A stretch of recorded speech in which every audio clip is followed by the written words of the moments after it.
Amém, meu irmão? Então eu digo a você, não perca as oportunidades que Deus tem movido à igreja. Às vezes, o lugar que você estava precisava de você, glória a Deus, mas ore ao Senhor, pedindo a Ele que lhe dê oportunidade de participar, para que você seja tão abençoado como todos nós fomos, não é?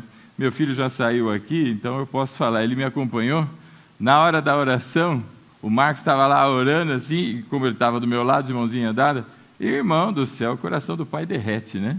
Eu consegui ouvir algumas palavras da oraçãozinha dele, e que coisa bonita, a mensagem tocou o coração de um menino de 13 anos, irmão. Glória a Deus por isso. Então, você incentive os seus pequenos também para a glória do Senhor. Amados, vão comigo até Mateus, Mateus capítulo 5, Evangelho segundo Mateus, no capítulo 5. Você que trouxe a sua Bíblia, abra comigo em Mateus capítulo 5.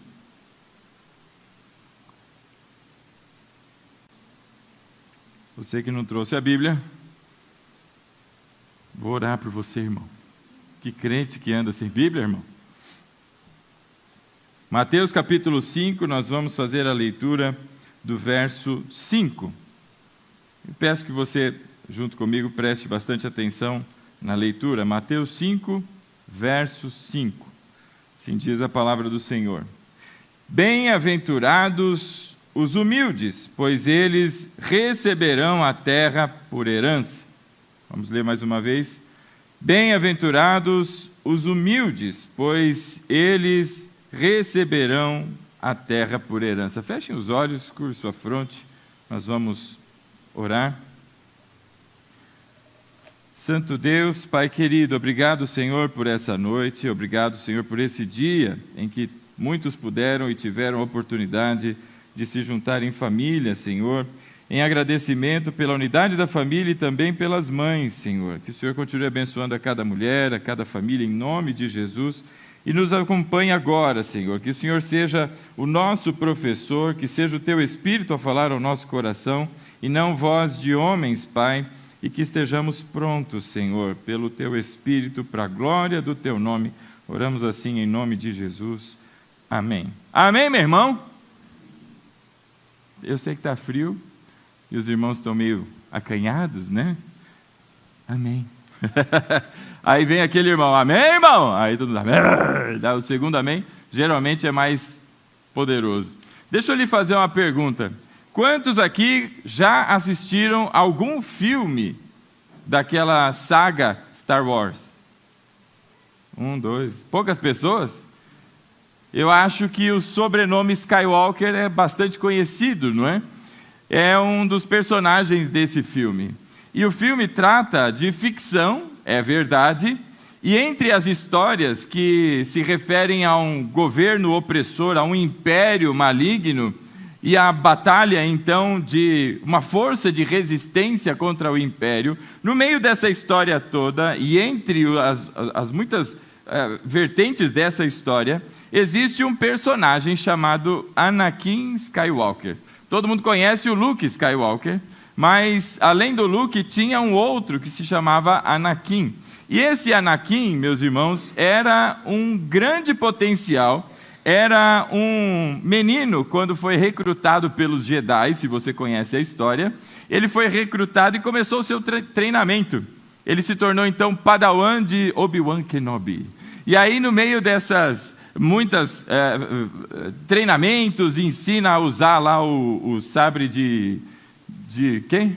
De luz, né?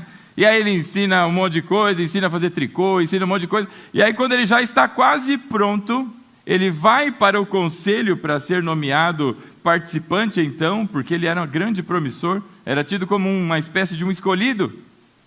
Ele começa a ter dificuldades com alguns assuntos pessoais que envolvem a mulher a quem ele amava, envolve a situação do conselho dos Jedi, e ele não sabe lidar com aquilo, e de repente um ser maligno começa a se aproximar dele. E ele então é seduzido pelo mal, e de um grande e promissor guerreiro do lado bom da força, como é que eles chamam lá? Lado da luz. ele então se torna um Lord Sif, não é? Se torna um guerreiro maligno. Meus irmãos, eu sei que é ficção, talvez você não tenha acompanhado, nem se lembre, mas dos robozinhos certamente você já viu algum. O fato é que, igual a história desse tal de Anakin Skywalker, que depois se torna o Darth Vader, que é o pai do Luke, e por isso ele fala, eu sou seu pai, aquela célebre frase. E se ninguém viu, eu contei um spoiler para você, não tem problema, Deus apague a sua memória em nome de Jesus. Mas, igual a essa situação, meus irmãos, no mundo real, saindo da ficção, existem muitos casos como esse, de pessoas que não sabem lidar com seus sentimentos, estão no meio de situações difíceis e, em vez de perseverarem, em vez de aprenderem com tudo que receberam de ensinamentos, passam para o lado escuro da força, passam para o mal. E aqui nós vimos um versículo que o Senhor Jesus está, meus irmãos, é o maior pregador que existiu nesse mundo, o Senhor Jesus, e prega o maior sermão já pregado, o Sermão da Montanha. Quem não conhece, meus irmãos, recomendo, capítulos 5, 6 e 7 do Evangelho de Mateus, abrange o Sermão da Montanha na íntegra. Estude palavras diretas do Senhor Jesus, nos ensinando coisas que nós devemos prestar atenção. E pegamos um pequeno pedaço, um fragmento chamado bem-aventuranças. Bem-aventuranças é a palavra, bem-aventurança é a palavra para feliz. E feliz não de felicidade, mas aquele que tem de maneira perene um status, uma condição, ele é feliz. E aí o Senhor Jesus diz no verso 5, então, felizes ou bem-aventurados os humildes. E aí existe no texto uma coluna A e uma coluna B. Bem-aventurados os humildes, é a coluna A. E a coluna B, o porquê ele é bem-aventurado. Por que esses humildes são felizes? E aí ele diz, porque eles receberão a terra por herança.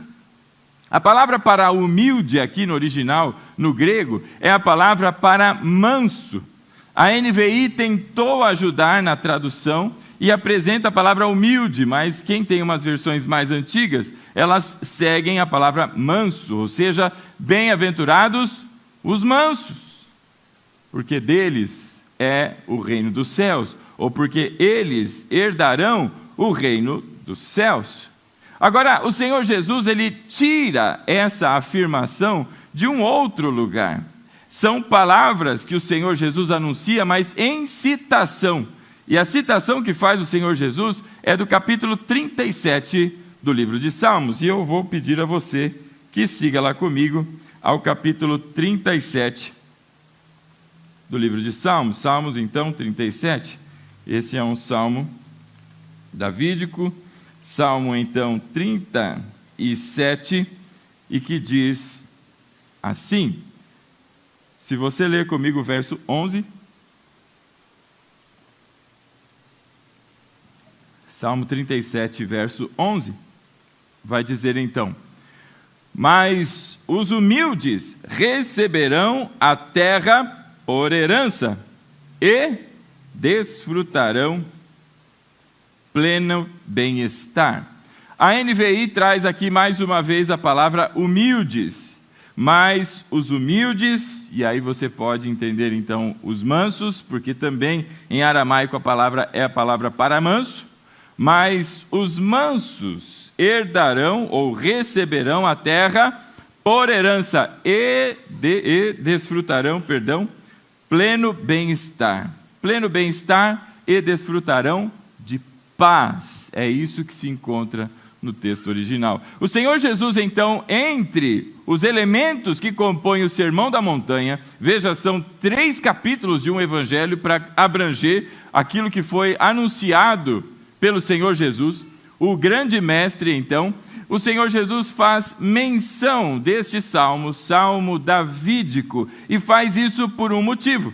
Quando nós pensamos em manso, quando nós pensamos em humilde, geralmente a mente da gente é direcionada para um outro lado. Quando se fala em humilde, geralmente se pensa em alguém de baixas condições, principalmente financeira. Se diz, olha, aquela turma lá é de uma família humilde. ou aquela comunidade é numa região humilde da cidade. Então, a palavra humilde se conecta bastante com a referência a poucos recursos, não é? E quando nós pensamos em manso, geralmente manso, vem à cabeça de todos nós, se não a maioria, o pensamento de alguém que é mole, de alguém que é uma pessoa não muito firme, portanto mole, quer dizer, é alguém que na hora do vamos ver, ou seja, na hora de se posicionar, é uma pessoa que, veja bem, sabe como é e tudo mais. Bom, e quando nós olhamos que devemos ser mansos, esse pensamento de alguém mole, esse pensamento de alguém que não se posiciona, esse pensamento de alguém que não tem firmeza, vem à nossa cabeça, pelo menos a de algumas pessoas. E se isso é o conceito, se esse é o conceito que você tem de mansidão, irmão, você está bastante equivocado. E hoje, para a glória do Senhor, nós vamos falar sobre pessoas mansas.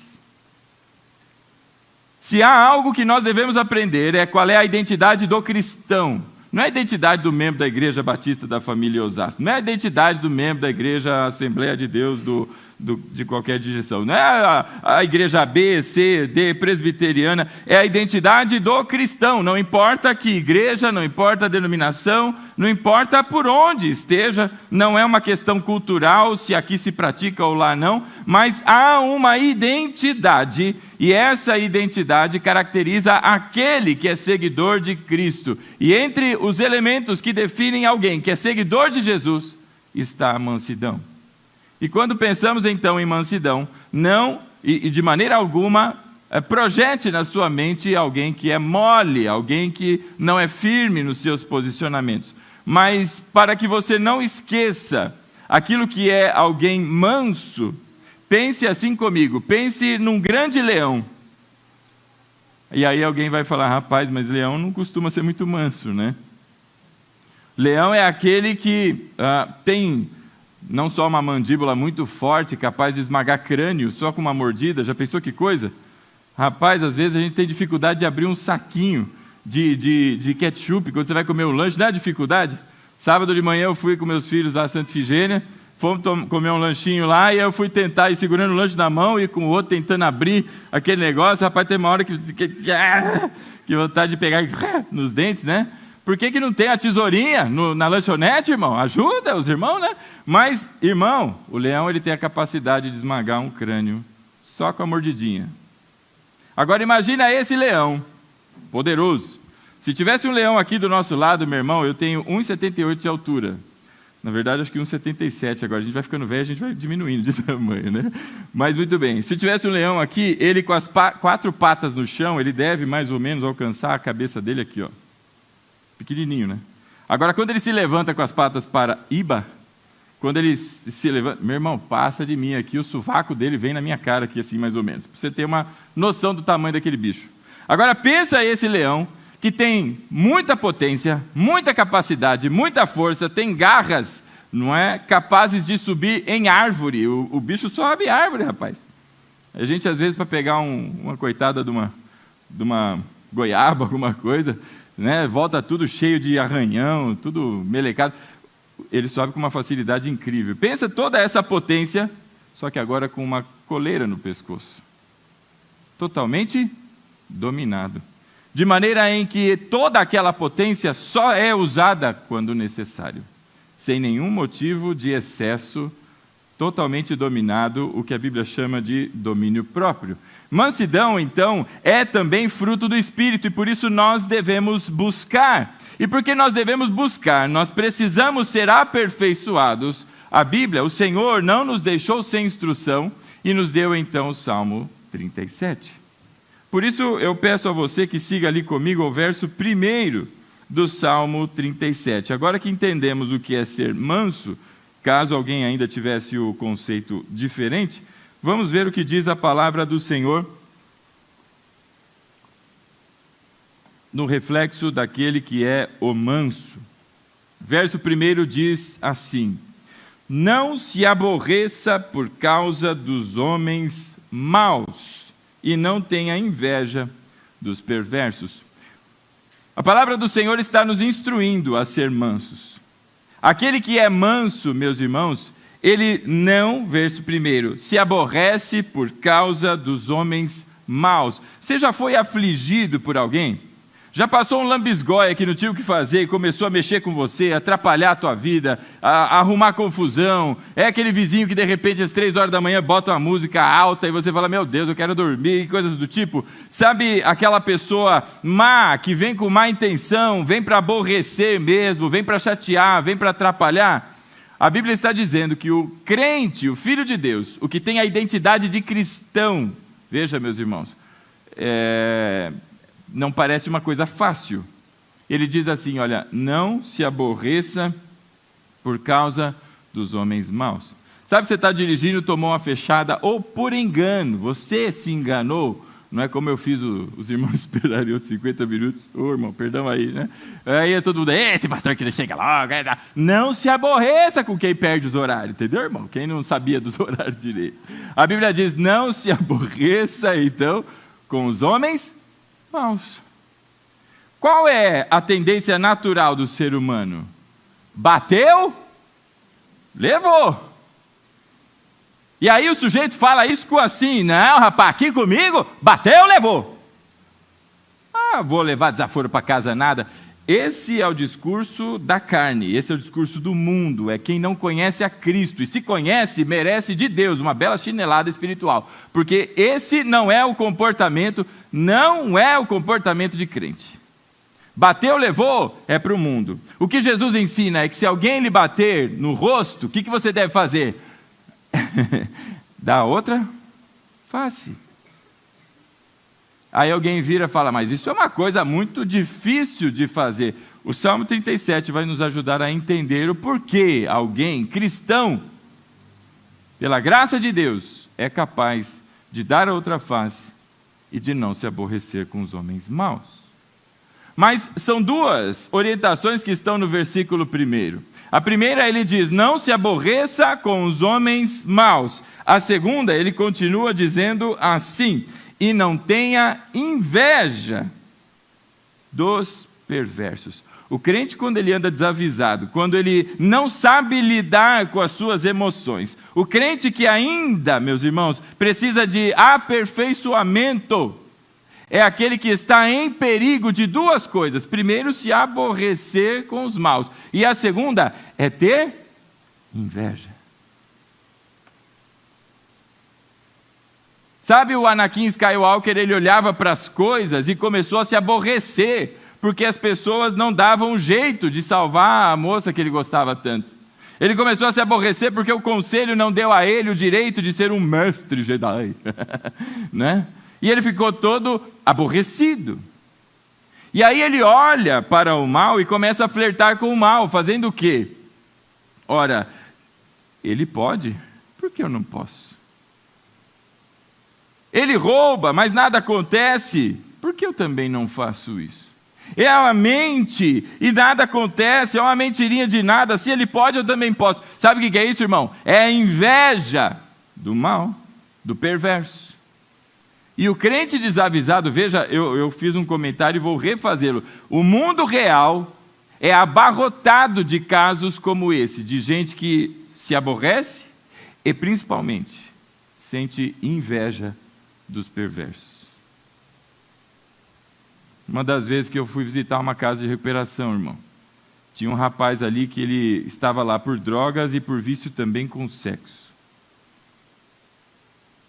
Aquele rapaz era um rapaz como se fosse um garoto de programa, e ele usou expressões lá que eu nunca tinha escutado naquele dia. E ele dizia coisas, meus irmãos, e ele falava com tanto gosto, contando o testemunho dele, e não era um testemunho, ele estava contando vantagem. E ele falava com tanto gosto, até uma hora que eu interrompi ele e falei, irmão, você não tem medo de ir para o inferno, não? Aí ele começou a dar risada na minha cara.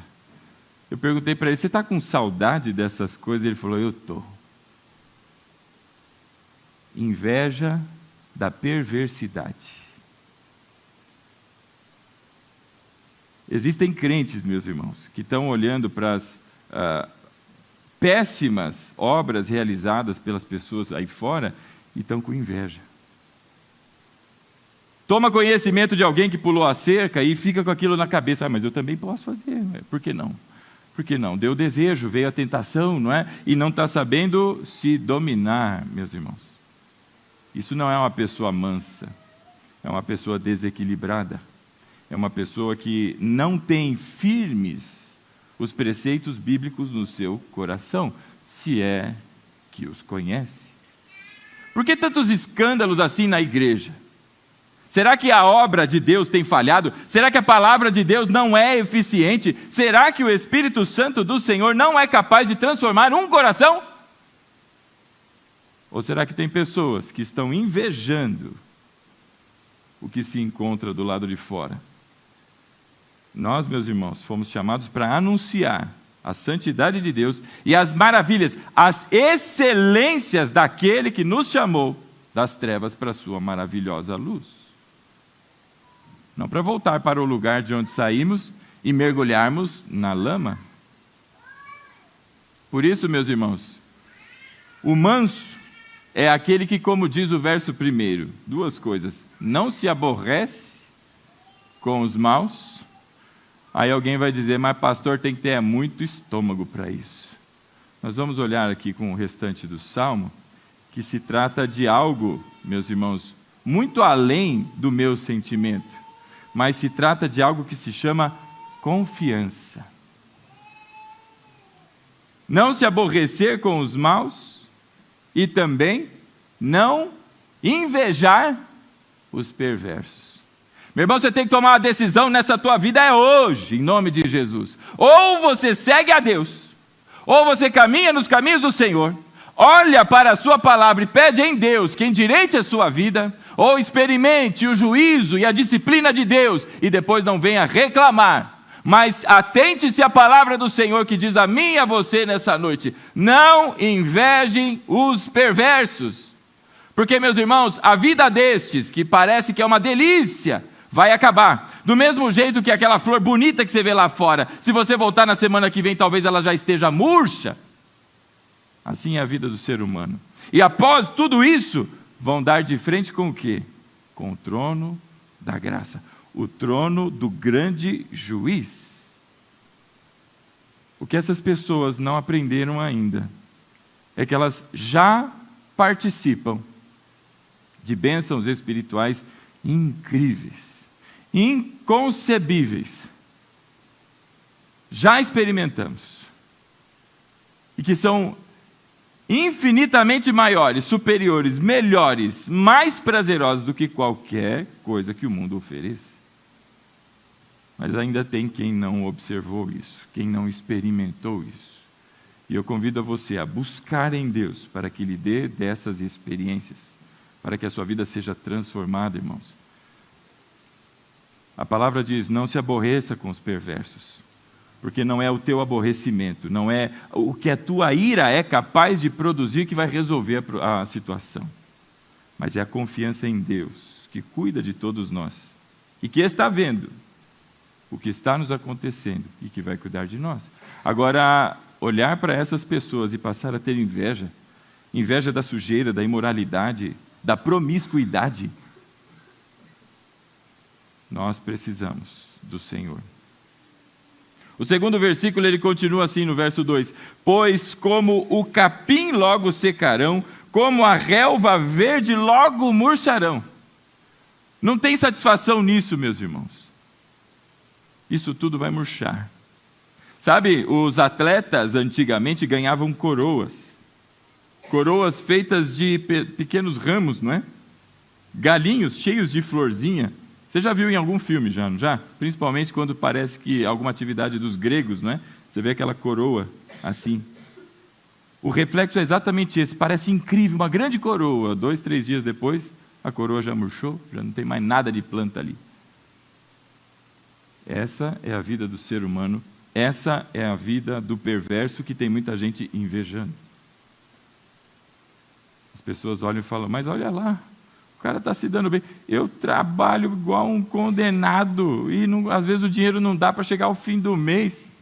E esse sem vergonha está roubando e ganhando em cima das minhas costas. Ficou nervoso. O segundo passo é começar a invejar. Vou eu também. Irmão, tome o seu rumo hoje em nome de Jesus. Todos nós, inclusive a mim. Verso 3.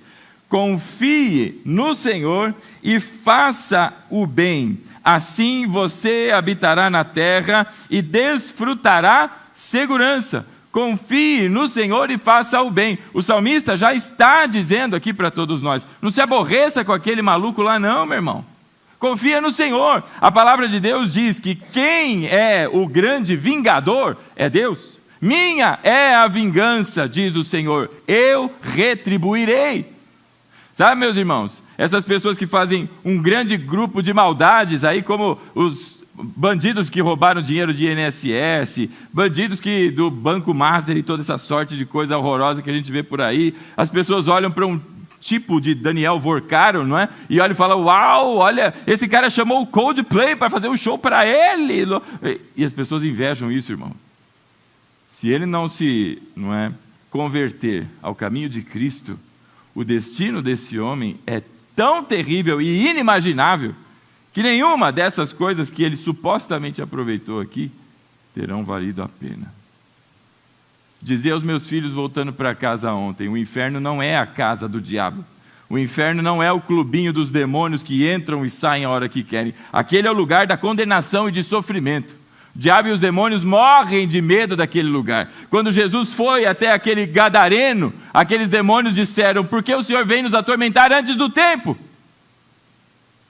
Porque diz a palavra do Senhor que aquele que vai derrubar a taça de ira do Senhor, ira sem mistura. Você consegue imaginar isso, irmão? Eu disse aos meus filhos: você já viu seu pai nervoso? Aí a Rebeca: eu já. Falei: muito nervoso. Ela falou: não. Eu falei: então não queira ver. Agora, você já pensou cair nas mãos de um Deus irado? Isso é inimaginável. E a palavra diz em Apocalipse que a sua ira sem mistura, quer dizer que não vai ter um pinguinho de alívio. Quer dizer que não vai ter: só um minutinho, está doendo muito aqui, vai, continua. Não tem um instante de alívio. E o inferno é terrível, meu irmão. Sabe por quê? Porque o Jesus estará lá. É Ele quem sentencia aquelas pessoas, é Ele quem cumpre a condenação que Deus então condenou. Alguém consegue fugir das mãos do Senhor Jesus, irmão? Tem porta dos fundos no inferno para dar uma escapada? Não tem, irmão. Aliás, vai ter, se não se converter gente de lá, né? Por isso eu digo a você, meus irmãos, não se aborreça, mas confie em Deus. Porque é Deus quem está olhando por mim e por você e vendo as injustiças praticadas. Tem pessoas que se aborrecem, se consomem, perdem o sono, se tornam ansiosas, desenvolvem dores no estômago, na cabeça e ficam em estado terrível, não dormem, porque estão pensando nas coisas que vão acontecer e como vai reagir. E aqui o salmista diz: não se aborreça, irmão. Não se aborrece, não. Confie no Senhor. Confie no Senhor e faça o bem. Não é para ficar passivo, não. Faça o bem. Eu vou fazer o bem para essa pessoa que... É isso mesmo. É para todos. Principalmente para os da casa, diz o Senhor. Da sua e a casa de Cristo. Confie no Senhor. Verso 3. Confie no Senhor e faça o bem. Assim você habitará na terra e desfrutará, segurança. O manso é aquele que tem o coração tranquilo. E como que ele pode ficar tranquilo no meio de toda essa situação? Porque ele confia em Deus. Meus irmãos, deixa eu fazer uma pergunta bem direta e objetiva. Existe algo que a mão de Deus não seja capaz de fazer? Sim ou não? Quem acha que sim, levanta a mão. Senhor, prepara o anjo para cortar. Há alguém aqui que acha que exista algo que não seja possível para Deus? Por isso, irmão, confie no Senhor. E ainda que todas as suas orações, até o final o último instante de fôlego de vida que você tem nos seus pulmões, a resposta de Deus à sua oração seja não, o maior de todos os presentes, a maior de todas as bênçãos em Cristo você já recebeu. Se você está em Cristo, você é cidadão dos céus. Ainda que Deus me coloque para ser o faxineiro dos céus, meus irmãos, glória a Deus. Ainda que Deus me coloque para ser o que limpa os banheiros dos céus, glória a Deus, meu irmão. Porque estaremos nos céus com o Senhor.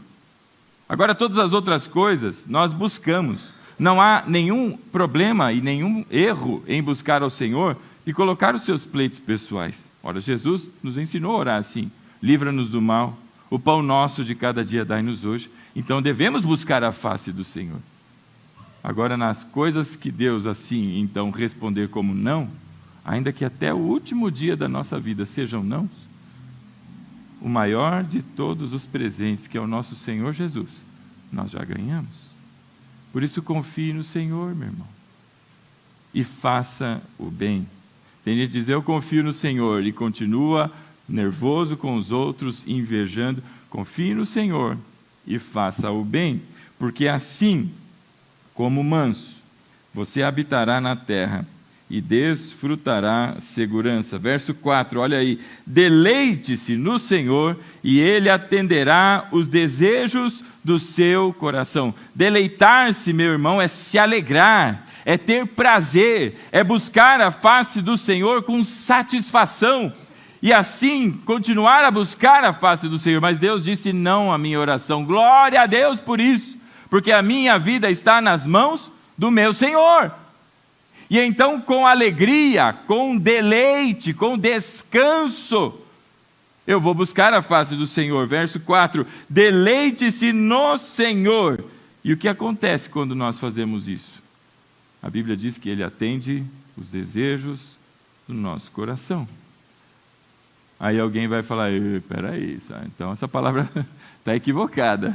Porque eu pedi miojo no almoço de ontem e não veio aquele arroz queimado no fundo lá, aquela coisa, né?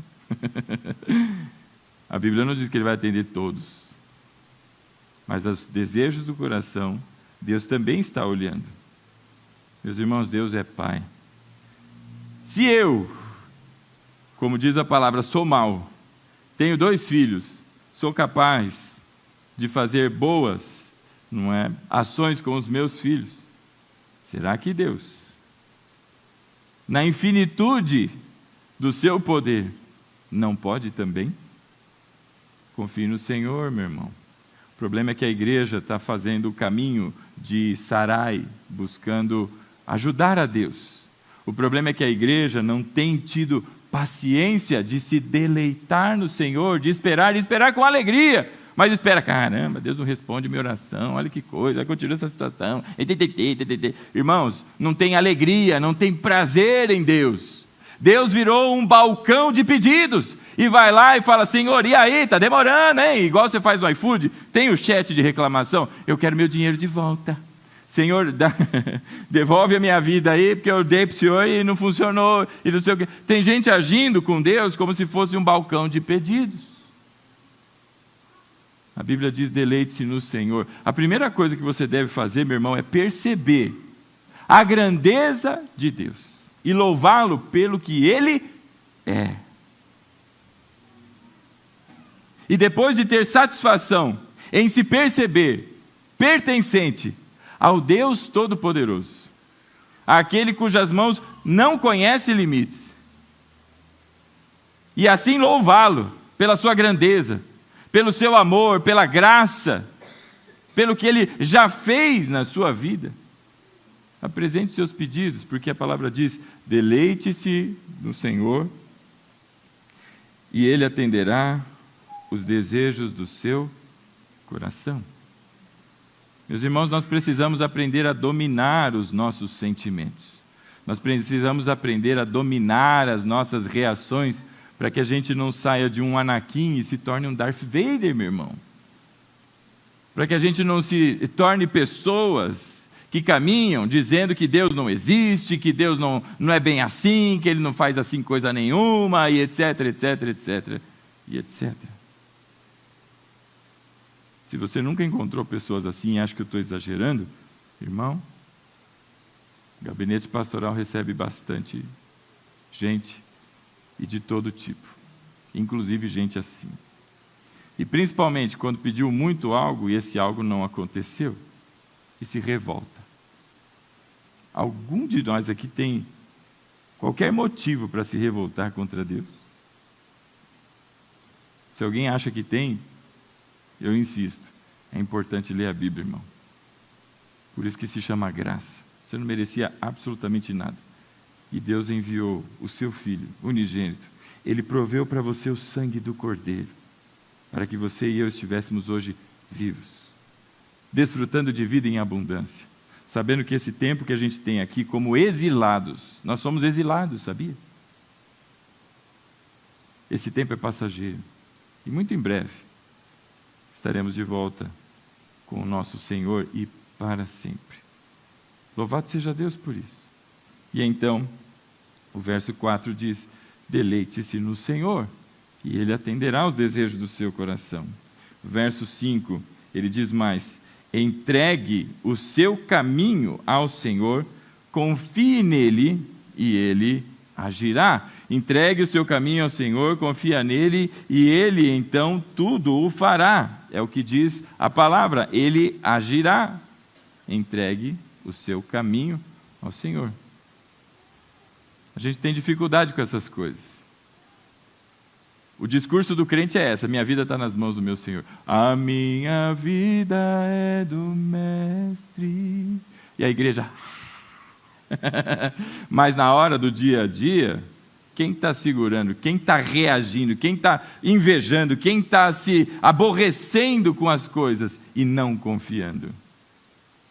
Quem então realmente entregou a sua vida ao Senhor? Entregue os seus caminhos ao Senhor, confie nele e Ele agirá.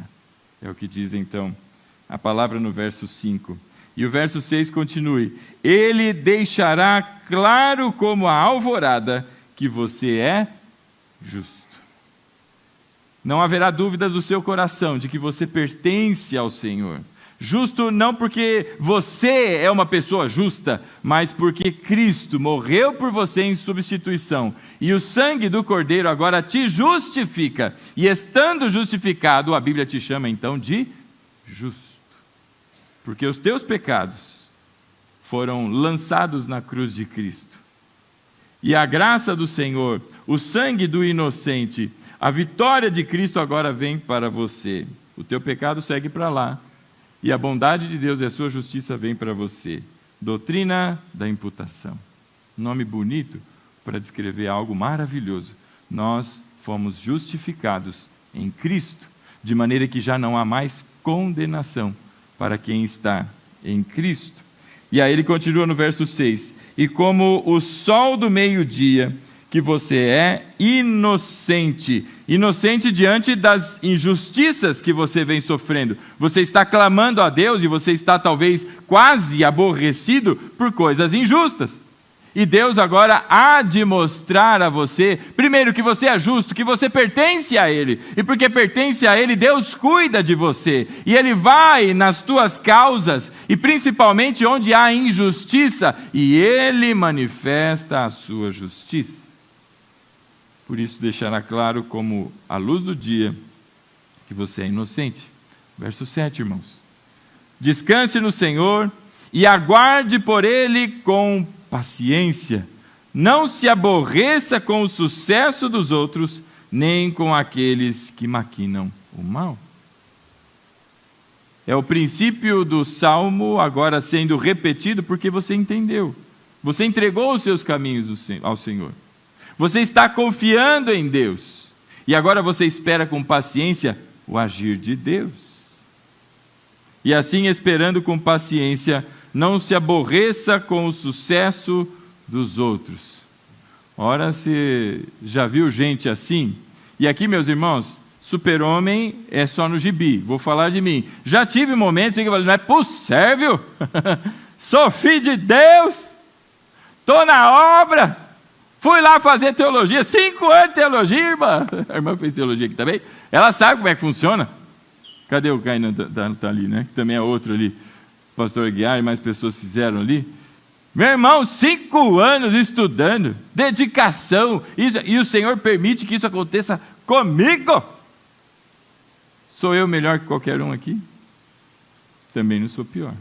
mas diante dos olhos do Senhor somos todos iguais. E aí, meus irmãos, há um momento em que você vê, você está lutando tanto por uma coisa, e isso não chegou o momento, e as coisas parecem mais difíceis, e de repente você olha para aquele vizinho que não serve a Deus, para aquele amigo que não caminha nos caminhos do Senhor, e de repente ele vem contando vantagem.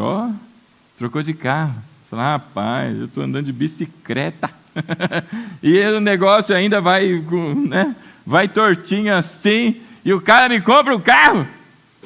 E aí, daqui a pouco, do carro ele já compra sei lá o quê, e aí você vai olhando e fala, o quê? Como ele progride, como ele tem sucesso, e eu não sendo que eu sou filho de Deus. Irmão, você confia em Deus? Confia no Senhor? O Senhor é justo? Sim ou não? E na sua justiça, e na manifestação da sua justiça, Deus faz com que cada um de nós sigamos dentro do seu propósito, nos planos que o Senhor estabeleceu para mim e para você. Louvado seja o Senhor por isso. Sabe, meus irmãos, existem orações que eu me lembro, que eu fiz ao Senhor, e que por um grande tempo eu não percebi resposta. Na verdade já tinha, mas eu não percebia, eu não queria ver. E de repente eu me vi recebendo um grande não do Senhor, e hoje, pela graça de Deus que tem me aperfeiçoado, eu consigo entender.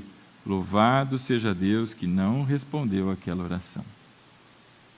Deus sabe conduzir os seus filhos. Por isso, não se aborreça com o sucesso dos outros, nem com aqueles que maquinam o mal. Meus irmãos, coisa mais fácil de um crente desestruturado é começar a comparar as pessoas e agora a buscar culpar a Deus, que não fez a mesma obra na nossa vida como fez na vida do outro. Entregue os seus caminhos ao Senhor, confia nele e tudo ele fará. O pastor Aguiar até fez um hit de sucesso com essa música. É um forrozinho. Meu pai, rapaz, eu sou roqueiro, e meu pai fez um forró, você acredita nisso? Jesus da glória. Aí depois eu vi uma outra música, queima ele. Verso 8. Evite a ira e rejeite a fúria. Não se irrite, isso só leva o mal.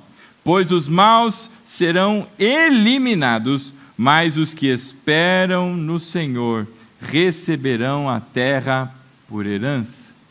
Sabe, meus irmãos, a terra por herança é no porvir.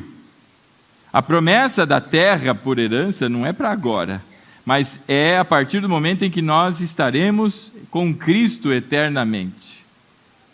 Não há promessas que nós temos para já, além de que o Senhor atende os desejos do nosso coração. Mas há uma promessa cujo valor é infinitamente maior do que qualquer coisa que alguém pode ter aqui nesse mundo. E que é essa herança. Então, verso 9 diz, os maus serão eliminados. Deus vai tirar toda a maldade para que então o seu povo possa habitar com segurança. E ele continua dizendo, no verso 10, um pouco de tempo e os ímpios não mais existirão. Por mais que você os procure, não serão encontrados. Um pouco mais de tempo, meu irmão. Já se passaram 2000 anos desde a vinda, morte e ressurreição do nosso Senhor Jesus.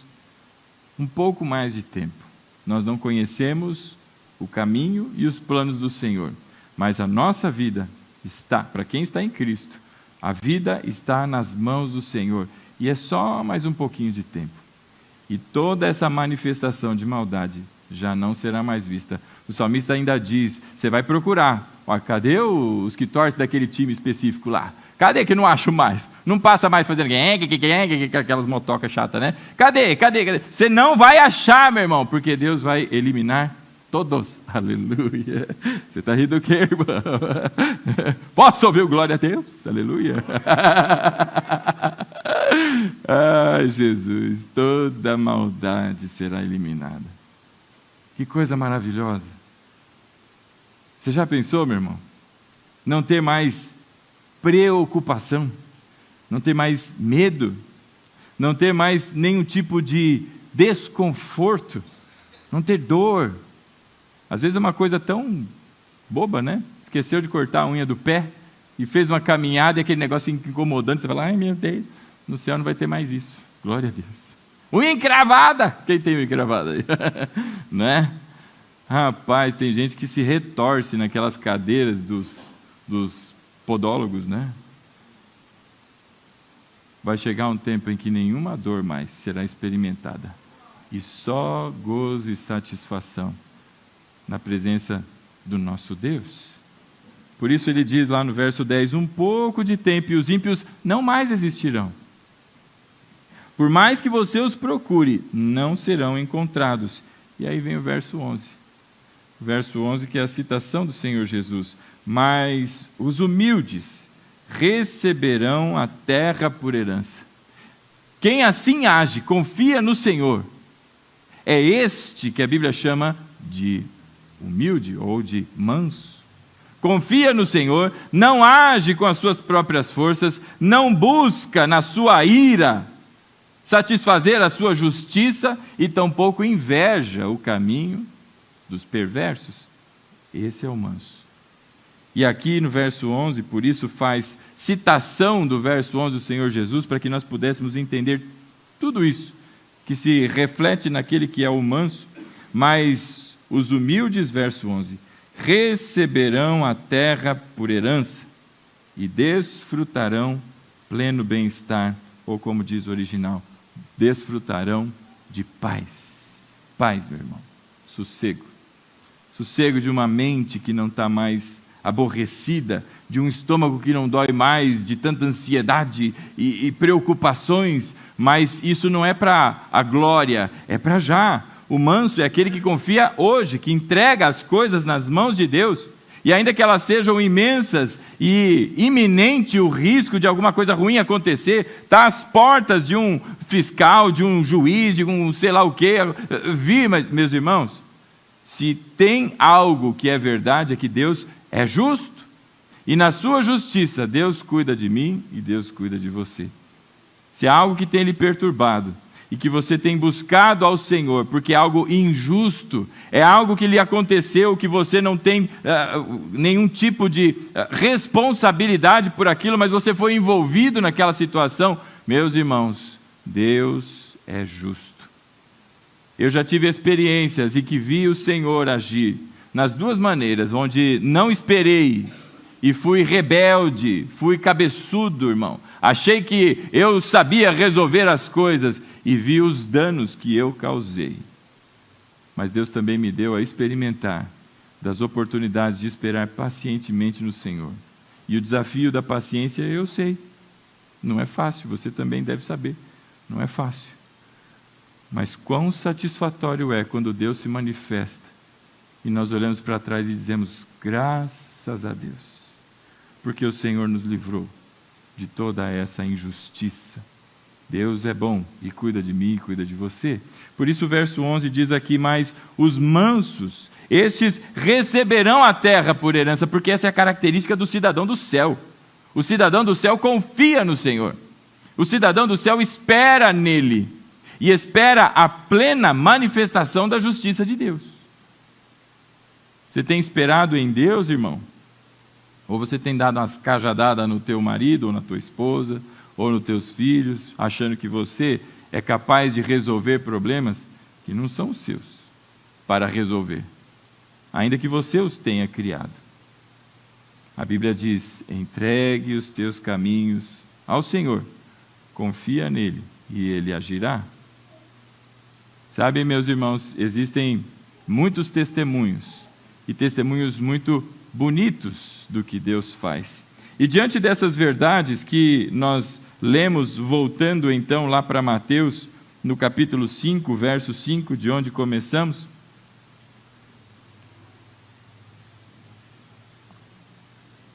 a maior das expressões de credibilidade de Deus é que Deus, ao longo de todo o Antigo Testamento, prometeu a vinda do Messias.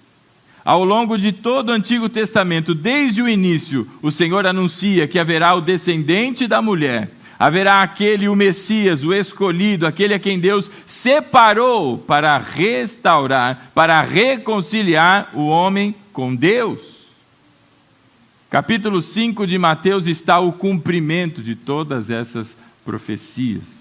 O Deus encarnado está ali diante daquela multidão, assentado como o mestre, como o grande professor, o maior pregador do mundo, ou do universo, se me permite, se manifestando. E agora ele fala, veja aí comigo o verso 1. Vendo as multidões, Jesus subiu ao monte e se assentou. A palavra vendo não é porque ele passou, olhou e falou, opa, tem um público aqui, eu vou sentar. É porque Jesus olhou, e é um olhar de cuidado. É um olhar daquele que, como um pai que vê o filho em necessidades, ele então se move em favor do seu filho. Vendo as multidões, Jesus subiu ao monte e se assentou, porque aquelas pessoas precisavam ouvir. Aquelas pessoas precisavam de instrução, e ali estava o bom pastor. E ele se assentou, a posição de um grande mestre. Seus discípulos se aproximaram dele, e ele começou a ensiná-los, dizendo: bem-aventurados, você já entendeu, felizes, os pobres de espírito. São felizes porque são pobres de espírito? Não, meus irmãos. São felizes porque eles, os pobres de espírito, deles é o reino dos céus. Isso é maravilhoso, porque eu e você somos pobres de espírito. Nós não temos nada a oferecer ao Senhor. Absolutamente nada. Tem um louvor que diz, não é? Eu não tinha nada, eu só tinha os meus pecados para te oferecer. Essa é a realidade de todos nós. Não temos nada para oferecer. É dessa pobreza espiritual que Jesus fala. De gente que não tem como cumprir com boas obras, não tem como seguir os mandamentos, não tem como fazer justiça. Por isso são felizes, porque sendo assim pobres de espírito, Deus deu a eles o reino dos céus. Verso 4, bem-aventurados, então felizes os que choram. Deus está feliz com você chorando, meu irmão? Não, Ele está dizendo que se você chora, você é feliz. Pobre de espírito e chora, por quê? Porque será consolado. Deus está vendo a tua pobreza e está vendo o teu choro, porque você não tem o que oferecer, mas Deus lhe consola enviando o seu Filho. O Senhor nos enviou a Cristo, e nós agora, no Senhor, encontramos consolo, não fomos rejeitados. E aí o verso 5, bem-aventurados os mansos ou humildes, porque eles receberão a terra por herança. Se receberão a terra, meu irmão, por herança, quer dizer que você é cidadão dos céus. Só que não estamos lá ainda, estamos aqui. E enquanto estamos aqui, esperamos com mansidão, confiando em Deus, não nos aborrecendo com aqueles, então, que nos têm feito mal, e tampouco invejando os perversos. Mas esperamos, porque se somos exilados, é porque essa terra não é nossa. A nossa pátria está nos céus e estamos caminhando para lá. Glória a Deus por isso. Olhando então, meus irmãos, todas essas coisas que vimos aqui, desde o Salmo 37, nós aprendemos então que nós devemos confiar. E não se trata, meus irmãos, de um sentimento passivo, de alguém que senta como se não soubesse lá muito bem o que está fazendo e para, mas é exatamente a dependência ativa e integral em Deus e no seu caráter, no que Ele pode fazer por mim e por você. Existem pessoas que sentam num banco de ponto de ônibus porque não tem rumo, sentou lá, parece que está esperando um ônibus e passa ônibus, passa ônibus, passa ônibus. O crente que confia no Senhor não é como este, mas ele senta lá, porque ele sabe que Deus passará e agirá em seu favor. Ele tem confiança, fé, meus irmãos. Além da confiança, nós olhamos aqui, meus irmãos, o fato de se deleitar, de ter prazer, de ter satisfação no Senhor, ainda que se amontoem os problemas ao nosso lado, ainda que as coisas não estejam nas suas melhores situações, mas nós buscamos a face de Deus e temos prazer em estar com Deus. Qual foi a última vez que você buscou a Deus e que não foi para dizer ao Senhor que você confia nele, mas foi só para se lamentar, só para fazer pedidos? E de novo, meu irmão, você não faz nada de errado em fazendo isso. Mas quantas vezes você foi buscar a face de Deus para ter o prazer de estar sentado com o seu Pai e ter ali a presença dele na sua vida, percebida, sentida, lendo a sua palavra e se envolvendo com o Pai, não como um balcão de pedidos, não como quem vai lá e diz, olha, e vai mais rápido, faz favor, mas pelo simples prazer de estar diante do Rei de toda a glória. Deleitar-se, então, confiança e deleite, em seguida a entrega. Entregue o seu caminho ao Senhor, confia nele, Ele tudo fará. Meus irmãos, a palavra entregue seu caminho, entregue no original, é a mesma expressão que se usa, sabe quando uma pessoa está vindo carregando algo muito pesado, e ela está vindo, e ela vai entregar isso para alguém, para que essa pessoa então pegue e tome conta, guarde, faça o que tem que fazer com aquilo. O ato de rolar isso que está no seu ombro e passar para o outro, é a palavra que está lá. Então, se a gente fosse ler numa tradução um pouco mais literal, seria: role o seu caminho ao Senhor, confia nele, Ele tudo fará. Porque está saindo de você e passando para Ele. Role, entregue, como se fosse aquela tora pesada que você não tem como, e você rola ela para os ombros do Senhor. Será que isso é muito pesado para Deus? Talvez algum irmão fique, puxa, eu não quero incomodar o Senhor, Deus tem tantas coisas, tantos ficam um problema, né? Meu irmão, o Senhor é poderoso. Por isso, entregue, tire de cima de você. A sua estrutura emocional não aguenta, mas o Senhor te sustenta.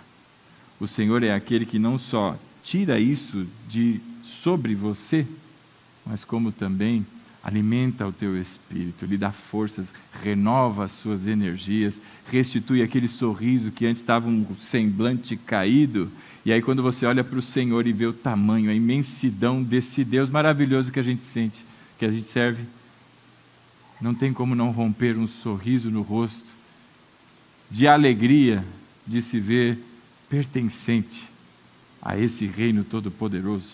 Por isso, role, meus irmãos, entregue o seu caminho ao Senhor. E por fim, descansar. Descansar é esperar. Descansar é se desprender. Se rolou, agora está lá, não está mais aqui.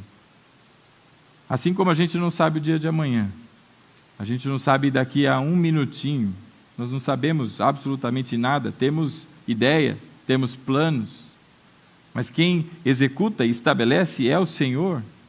Descanse, meus irmãos. Se tem algo que é desafiador para a crente é quando a palavra diz descanse no Senhor. E deveria ser motivo da gente, glória, ser o mais pentecostal possível. Porque Deus permite e assim nos chama para descansar nos seus braços.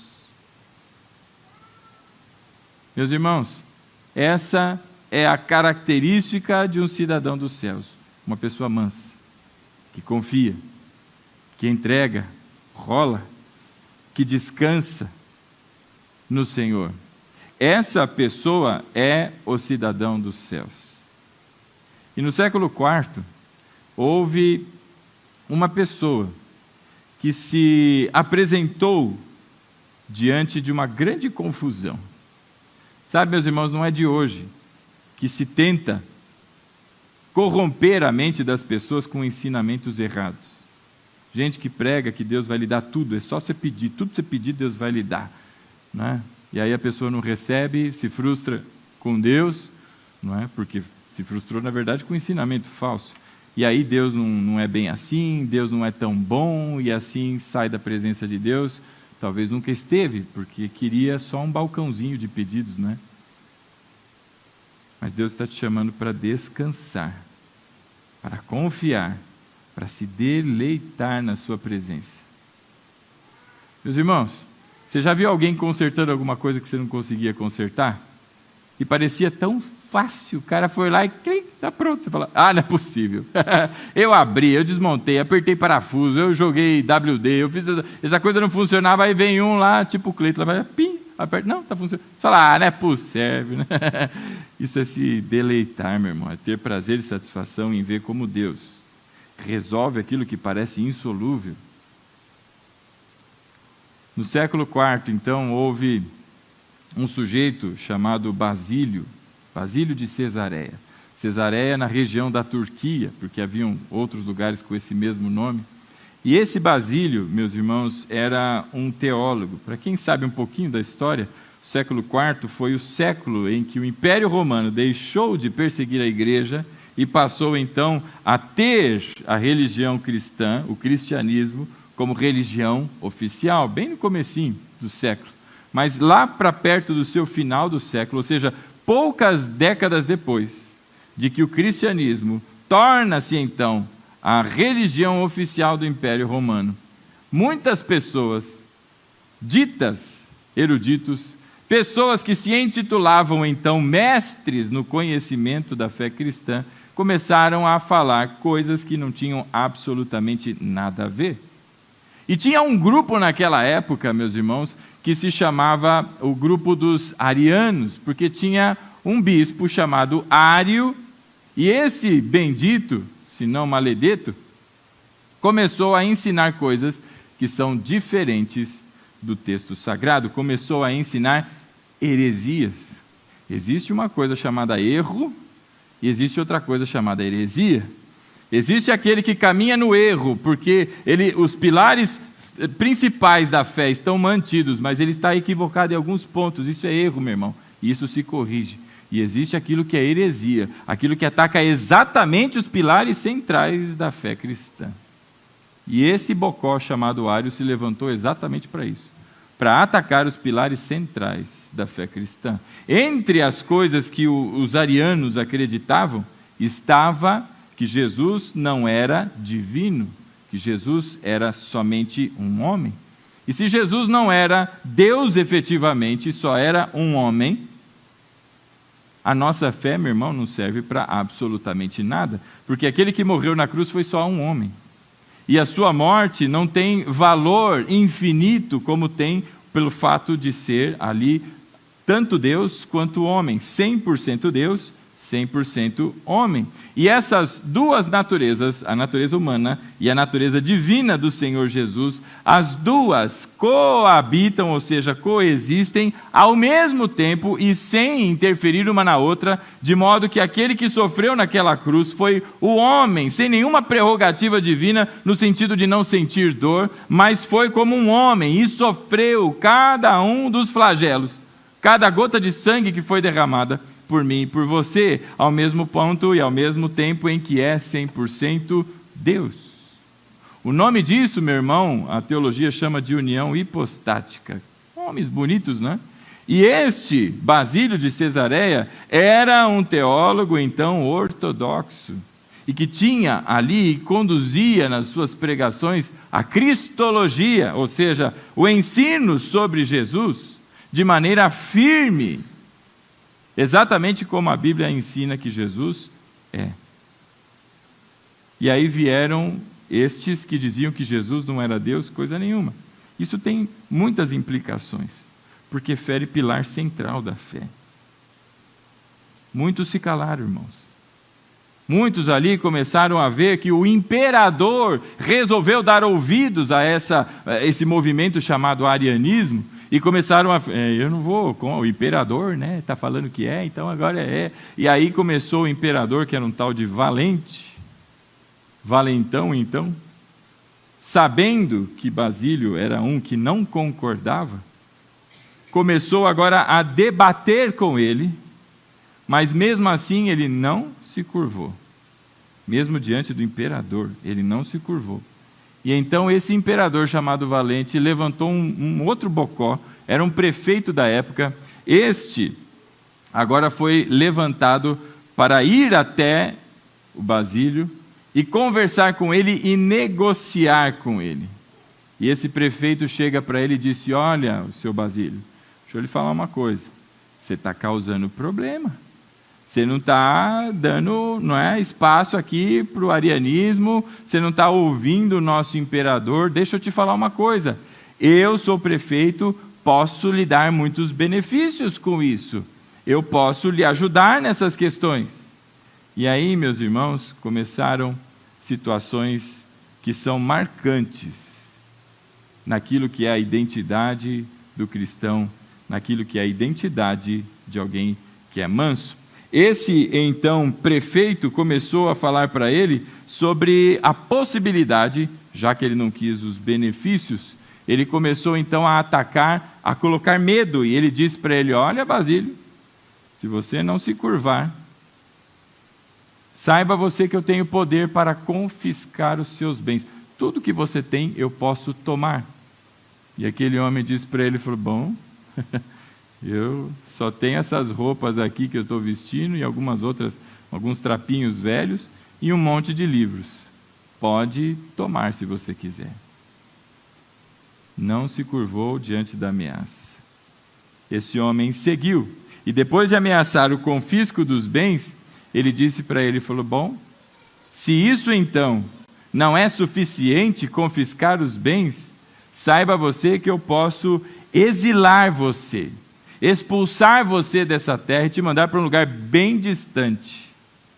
E aquele homem disse para ele, falou: bom, talvez você não saiba, mas eu quero dizer que você está diante de um exilado já. Essa não é a minha pátria.